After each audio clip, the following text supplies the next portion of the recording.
माननीय सदस्यों का मैं हृदय से स्वागत करता हूं।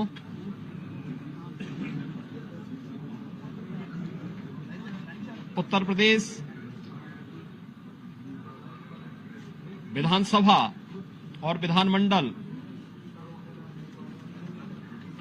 देश ही नहीं बल्कि दुनिया के किसी भी राज्य का सबसे बड़ा विधानमंडल है।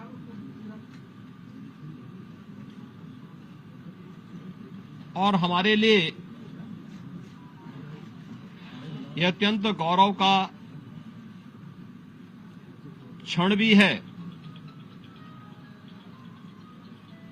कि देश आज जिस अमृत काल में प्रवेश कर प्रधानमंत्री मोदी जी की संकल्पना के अनुसार विकसित भारत के निर्माण के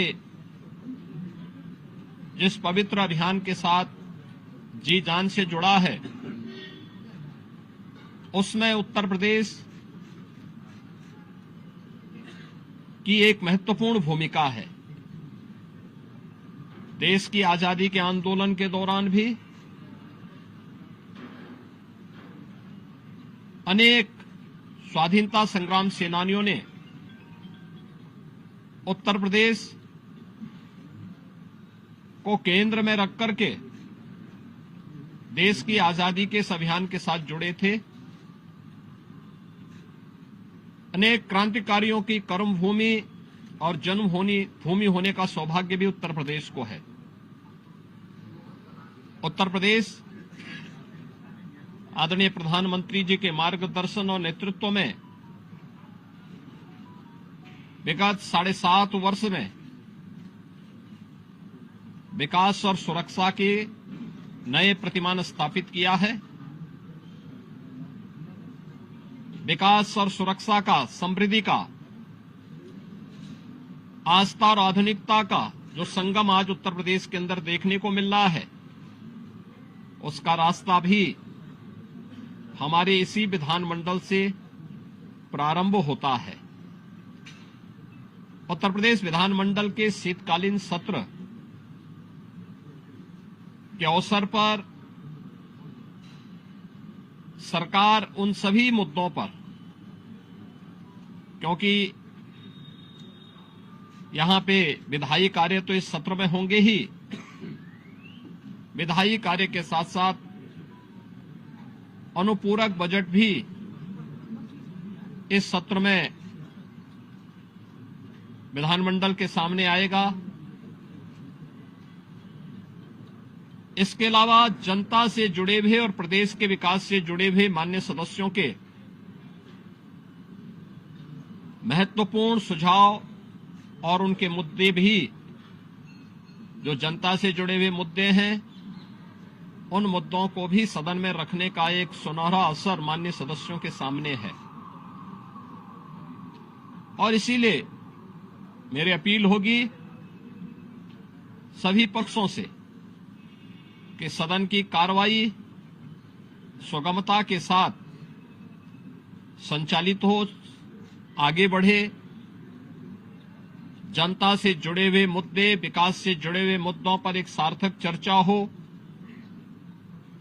$1 ट्रिलियन की इकोनॉमी को प्राप्त करने के लिए जिस एक बड़े अभियान को प्रदेश सरकार ने अपने हाथों में लिया है,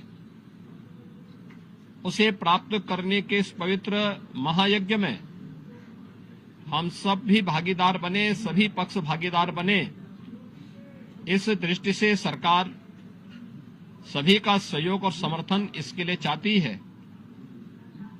इसके साथ ही ये हमारे लिए गौरव का क्षण होगा जब 2025 में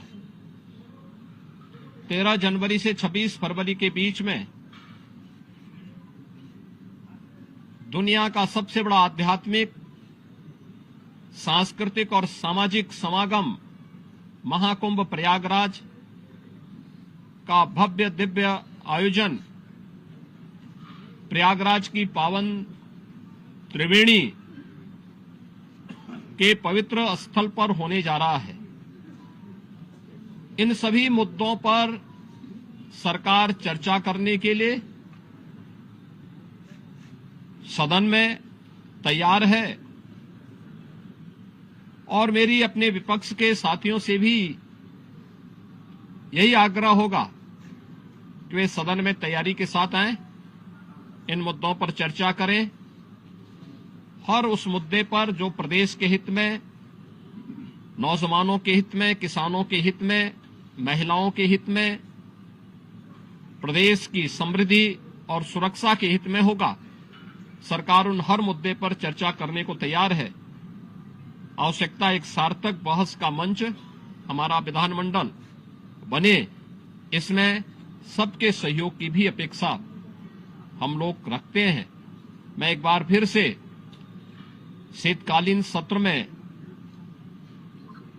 सभी माननीय सदस्यों का हृदय से स्वागत करता हूं और विश्वास व्यक्त करता हूं कि उत्तर प्रदेश विधानमंडल लोकतंत्र के इस महत्वपूर्ण स्तंभ में कार्य सुगमता से संचालित हो रहा है और सार्थक मुद्दों पर चर्चा के लिए हमारा सदन जाने जाए। इस विश्वास के साथ मैं इस पूरे कार्यक्रम को सुगमता पूर्वक संचालन करने के लिए सबके सहयोग की भी हम लोग अपील करते हैं। धन्यवाद।